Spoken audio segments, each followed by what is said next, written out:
Hello, Royal fans. I just want to say this is me, the real Kate Middleton. And please like and subscribe to Based Boxing Basement, an absolutely super boxing channel. Toodle pip peasants. Yeah. Thanks, Princess, or whatever you are, whatever you're called now. Kate, as you should be called. Kate Goldsmith.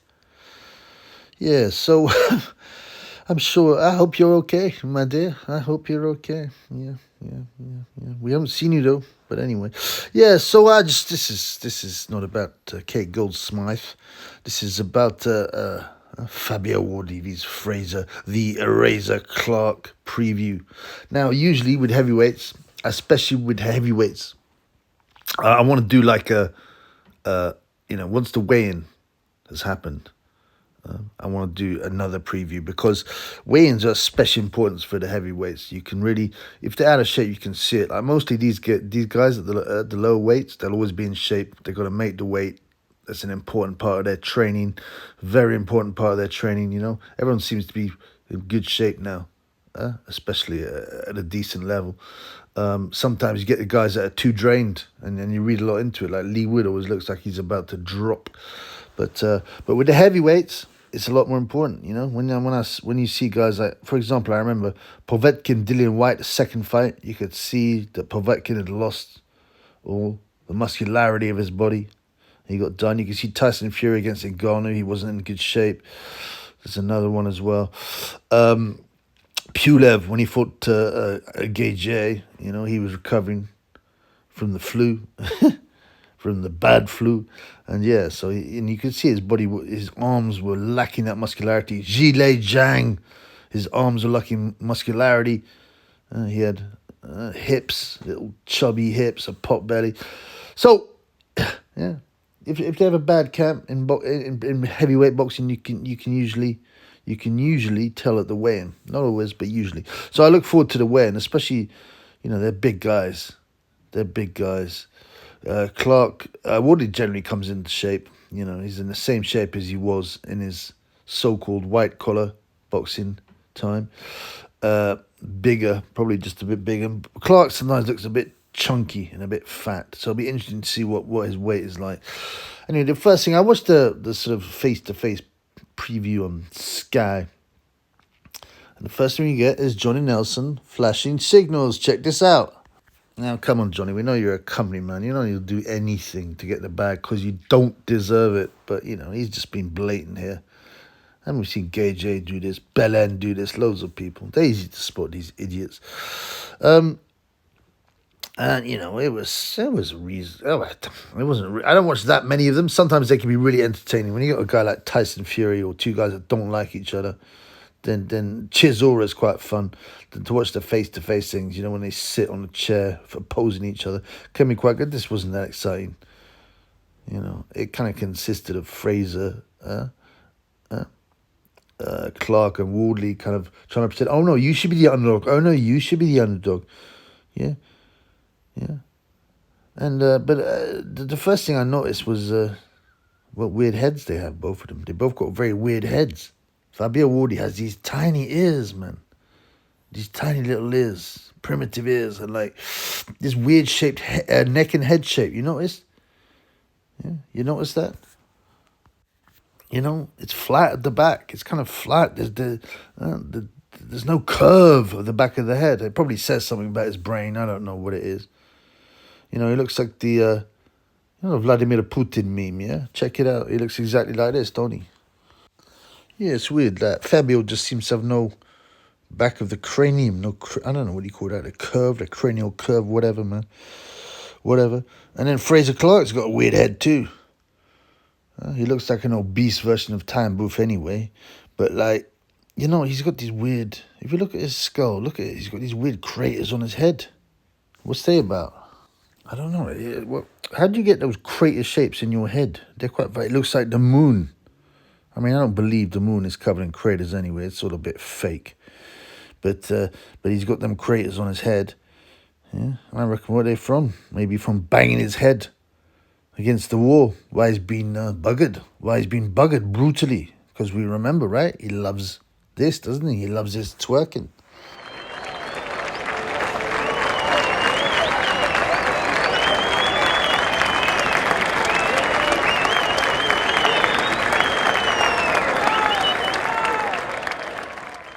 Yeah, I mean, that's pretty revolting, fruity behaviour. And that must be how he got the craters on his head. Getting banged. I wonder who was banging him. Shalom ben Shalom. It's funny in the head-to-head, yeah. Wardley, Fabio Wardley says, yeah, the fight didn't happen before. And Frazer's making excuses about his experience. And he's had like 100 or so amateur fights. A lot of them at top level. A lot of WBSS. Yeah. And Wardley goes, yeah. Your daddy Ben Shalom stopped the fight previously from happening. So maybe Ben Shalom has been breaking in, breaking Frazer Clarke. It looks like it. It looks like he enjoyed it too, the wrong end. Yeah, and they have this big boring discussion about, who's the more experienced? Frazer goes, well, I'm not as experienced. I've only had 8 fights. I didn't look good. And Fabio's, yeah, but I did white collar. I didn't have no long amateur career. And Frazer's like, it's amateur, it's different. It's pathetic. I mean, I don't know what kind of pathetic games they're trying to play, trying to convince each other that he or she is the least experienced fighter and will lose. It's just weird. It's weird. And the thing I don't get about Wardley, I'm sick of people talking about this is white collar background. Like, so what? But I looked at it. It's not white collar anyway, man. It's unlicensed. Yeah. There's no head guard. There's no vest. Right? Yeah, they're wearing 16-ounce gloves by the look of things. It's like the Tyne Booth fight. They call that white collar. The white collar things are misnomer. It started off, in the early 2000s when guys that weren't real boxers wanted to have a boxing fight, and that was what it was about. Office guys who wanted to have a boxing fight, and it was popular for a bit, and then they started to use white collar for any fight that wasn't pro or was an amateur. It's nonsense. They each call this unlicensed, but they're just boxing fights. Yeah, check out some of Wardley. Tell me if this looks like white collar fighting to you. Some of the guys he beats up are a bit pathetic, but this is just boxing.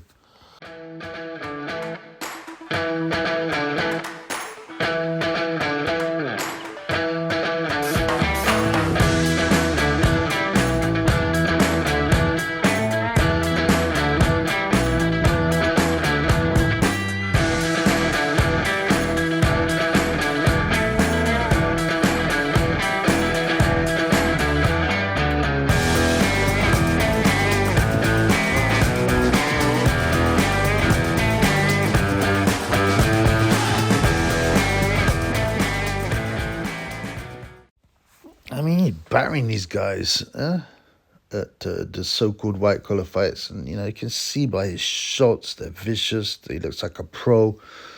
I mean, this whole white-collar stuff is not relevant.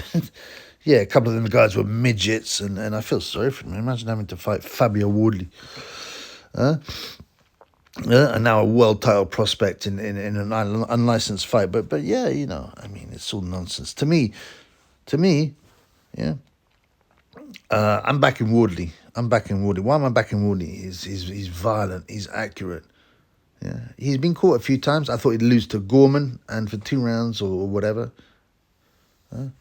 It was looking like Nathan, his cleverness, his experience would be too much. And he got rid of Gorman impressively. He stopped 16 of 17 fighters. The only fighter that's gone the distance was his first fight, a Journeyman, who won on points. Apart from that, he's beating everyone up in style. And I said in the Ngannou versus Tyson Fury fight, if that had been Fabio Wardley, that was, what was it called? The Day of Reckoning, Bill. If that had been Fabio Wardley in the ring instead of Ngannou, he would have stopped Tyson Fury. That's how bad Fury looked, right? Personality-wise, I'm a bit dodgy with Frazer. I used to think he was nice. He seemed like likable. He did security at shows, and he was quite friendly, big friendly giant. But then he did the twerking, yeah. And then he bullied Prince Patel, he weighs over twice Prince Patel's weight. And for him to pull his hair and slap him about, that's no good. That's bullying behaviour, man. That's out of order. Wardley, well, he comes across intelligently, he comes across well-spoken. He didn't lose his rag. Yeah, you remember when David Adelai's guys started on him. He was trying to be cool. And then they whacked him, and he went over. Chill. Step back. Chill. Chill. Go.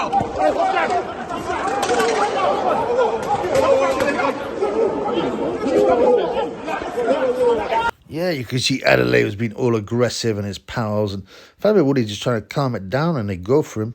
He gets dropped with a bit punch and a bit cut, but some people say he tripped, but whatever, man. He took care of Adelaide and battered him in style, taught him a lesson, you know. He left him there in his pink shorts, lying there like a hooker, waiting for her last John of the day to finish her off because she's too exhausted. Just sit there with her legs open.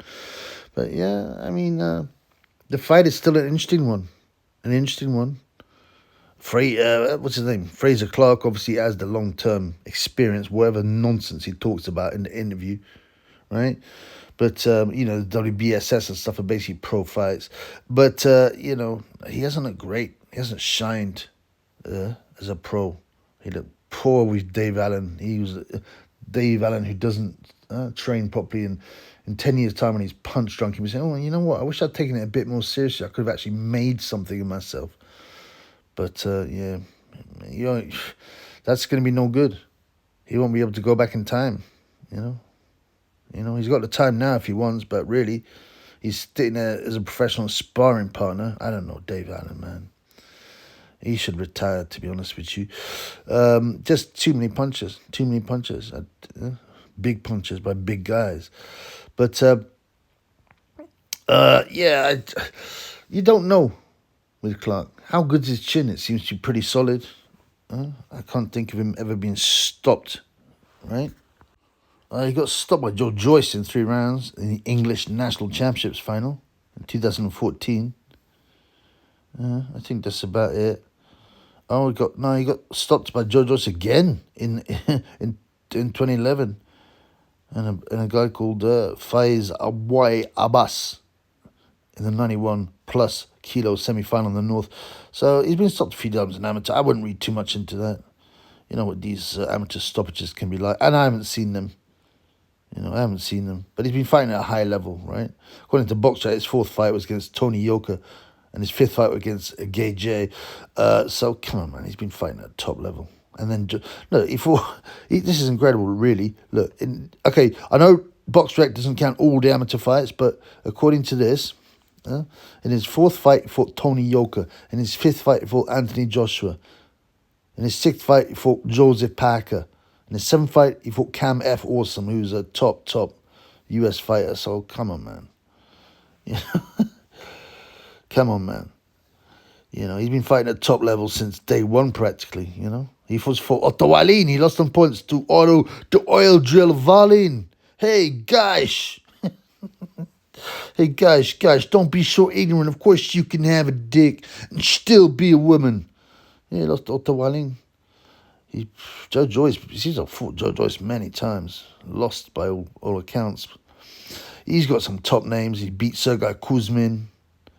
He beat Bakodir Jalolov, a young Bakodir Jalolov, right? He beat Yoka, Guido Vianello, the Corey King, Cam F. Awesome. It goes on and on. This is, you know, yeah, he's got some losses in there, but he's got some great wins. Lenier Pero, the Cuban. He stopped him in round 4 of 5. Lenier Pero. Wow. Who at the time had over 100 amateur fights. Yeah. And now is an unbeaten pro. So, you know, people... Frazer and Fabio consider discussing who's got the best experience. Well, it's obviously going to be Frazer. And, you know, he did a lot of WBSS fights, as I say. But it doesn't matter. It's who brings it tomorrow. And this is the pro game, right? This is the pro game now. There's no easy stoppages. This is 12 rounds. This is not 5 rounds in WBSS. This is for the British heavyweight title and the Fruity Commonwealth title. I wonder when they became Fruity, the Commonwealth. You know, because he used to have a cup. He used to give you a cup when you won the Commonwealth title. Not a belt, a cup. And I remember Lloyd Halligan disrespected it by wearing it on his head, which I thought was funny. But yeah, now it's become that Fruity Rainbow title. It's a shame the Rainbow's been taken to become back to business, because that's not what it's about. It's about beauty. It's about nature. And it's an important symbol in the Bible, but it's done on purpose. But yeah, so the question is, who will win the fight? I'm going for Fabio.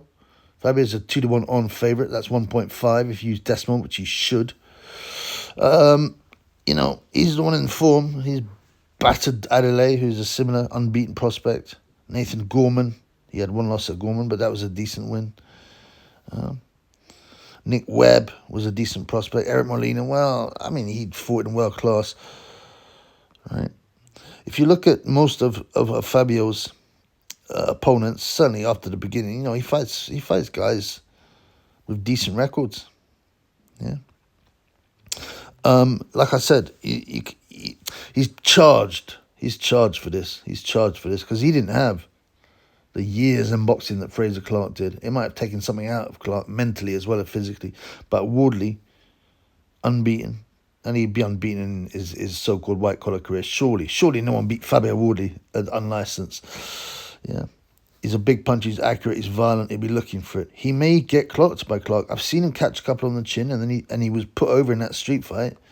You know, Clarke can punch, right? So, you know, it's not a given at all. It's not a given. You know, Frazer's got this huge head. You know, this huge shiny dome with craters on it. And you know, he looks like he can take a punch. Like I said, he got a few stoppages in the amateurs, but I'm not putting. I haven't seen them. I'm not putting a lot of stead in those. I think Wardley will hit him with hard shots though. I think Clarke will be a bit lazy. He always looks a bit lazy. He'll start getting hit with hard shots, and it's my belief he'll get stopped around the 8th round. Yeah, rounds 8 to 10. But around the 8th round, I believe, he's still 32, which is young for a heavyweight. He's 6'6", you know. You can imagine him weighing 270 pounds. So you have he's got an inch of height on Wardley allegedly, and he will have 30 pounds in weight. But Wardley's got such an explosive style, explosive hard punching heavyweight style that I don't think the weight's going to make a big difference. It's going to make Frazer slow, lethargic maybe, although he's weighted at that weight. To be honest, give him credit, he's weighted at that weight for most of his every fight except his first pro fight when he was 256. He's weighed 270s, so you know, whatever, man, he must be used to the weight. But I see Wardley teeing off on Clarke, battering his head, his big head, his caramel coloured head, yeah, and then stopping him in around 8 rounds. Peace in the Middle East.